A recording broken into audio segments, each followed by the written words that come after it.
So we need to talk about the big story that has come out just recently, and that is that Wendy's is planning on closing down 140 restaurants. Yeah, 140 restaurants will be closed down simply because Wendy's is saying that they are closing down stores that are outdated and underperforming. Today I want to break down what this means for not only Wendy's as a company, but what this means to other fast food chains like McDonald's, Taco Bell, even Burger King. So we'll address all this in just a moment, but all I ask is one thing. Takes 2 seconds. Go ahead, hit that like button if you enjoy these daily updates. And now let's begin.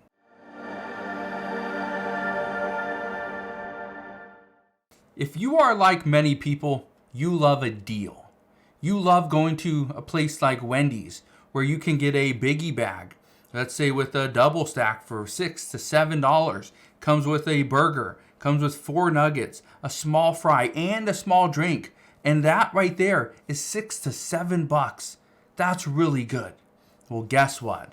Wendy's is going to be closing down certain restaurants. Wendy's is planning on closing 140 restaurants here in the near future. Now, I want to read this article to you.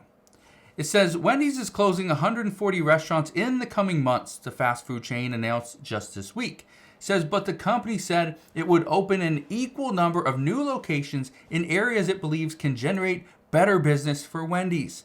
Now, here's where things get interesting. What we are about to see, and this is not just Wendy's, it's other fast food chains as well. We are about to see certain fast food chains are going to shut down business in certain areas, certain towns, certain cities where they are underperforming, or the amount of money that has to go back into Wendy's to update the building is too much. And so they're going to remove Wendy's from that location and put them elsewhere. Here's what this is going to do. Certain, less fortunate cities, people that don't have a lot of money, are going to have to travel further to go and get a Wendy's meal. But it's not just Wendy's. McDonald's has said that they are going to do similar things. Taco Bell, exactly the same thing.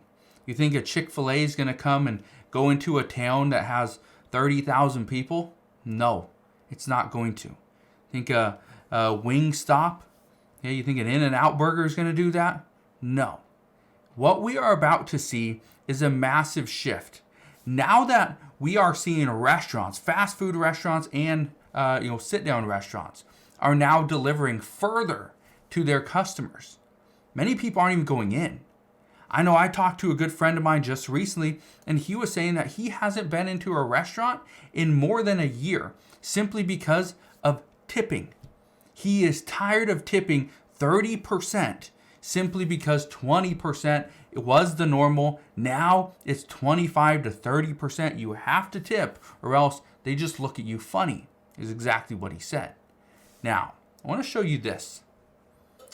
McDonald's value meals turn around U.S. sales in third quarter with customers hungry for deals. Now, here's the reason why I'm showing you this. You think just the upper class, okay, the higher income earners, you think those are the ones that are looking for the deals? No. Even the middle class, the low income earners, everybody's looking for deals.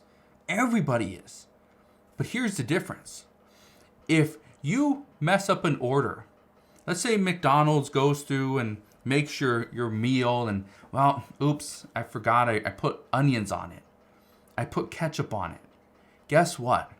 The lower income earners, based off of reports, lower income earners and the lower income parts of the towns, these cities, those are the ones that the customers go back through the drive-through or go in, make the McDonald's make a new burger, okay?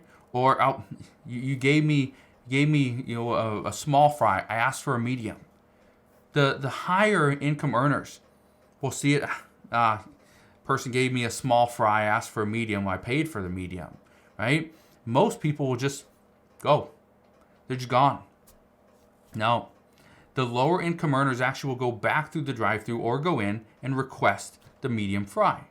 or the drink wasn't right. Maybe asked for no ice, they put ice in it, right? And so here's the thing, and this is what the reports are showing. And this is why, according to multiple people, okay, I have several friends that they manage certain restaurants, McDonald's, Taco Bell, Wendy's, somewhat just to name a few. And one of the things that they were telling me is when you are operating a business in a lower end part of the city, those are the customers you get. And so what they are trying to do is move those locations to a different part of the city, okay? A more affluent part of the city where there's, bigger businesses, there's nicer houses. That's what they're trying to do. So I bring this up because with Wendy saying that they're going to be closing 140 restaurants and moving and building or opening an equal number of new locations in areas they believe can generate better business for Wendy's, that's exactly what we've been hearing. Look at this. It says the restaurants targeted to close are outdated and located in underperforming areas. This is according to Wendy's CEO, Kirk Tanner. He says, adding that the financial performances are well below the system average. It goes on to say the company didn't provide a list of locations slated to close. Tanner said that it's not one particular area. And that may be true. Okay? We may see it's not just a specific area or a specific city, but the demographics, they're the same. What we are seeing in those areas is the exact same. Now, I bring this up because it's not just the fast food restaurants either. Larger retail stores are not going to go into a city that the majority is lower income. You think a Target's going to come into a city that's lower income where now the Target has to fight and pretty much have a race to the bottom as far as pricing? No, they're not going to do that. So what Wendy's has just announced by pretty much closing 140 locations because it's outdated and it's underperforming, but yet they're going to open an equal number of stores in better areas that are going to generate better business for Wendy's. This is just the beginning. This is exactly what we've been worried about for the past several years, is that everybody was moving out of cities, going into the suburbs, working from home. And guess what? That's only going to make matters worse. Now, I want to leave you with one last thing. Wendy's has a great value menu. Like I said, it's $6 to $7 for like a biggie bag where you get a burger, you get nuggets, you get fries, and you get a drink. 4 different items for like $6 to $7. That's pretty good. But it's not enough. It's just not enough. And that's part of the reason why we are seeing more and more fast food restaurants close, shut down. Workers aren't coming in. They're not getting paid enough. Unless you're in the state of California where fast food workers are making $20 per hour, where now people are leaving their nice, cushy jobs, right, as a receptionist, as a teacher's assistant, some as a teacher, leaving those positions to go and work for McDonald's because they can make more money and their benefits, like they say, are better. So we're going to see what happens moving forward. All I can tell you right now is this: the reasoning why these 140 Wendy's restaurants are shutting down, this should be concerning to many fast food businesses, not just Wendy's. So if you have any questions regarding this, let me know. You can ask your questions down in the comment section below, but that is what we know as of today. So again, thank you guys for watching. Consider subscribing, and I'll see you guys on the next one.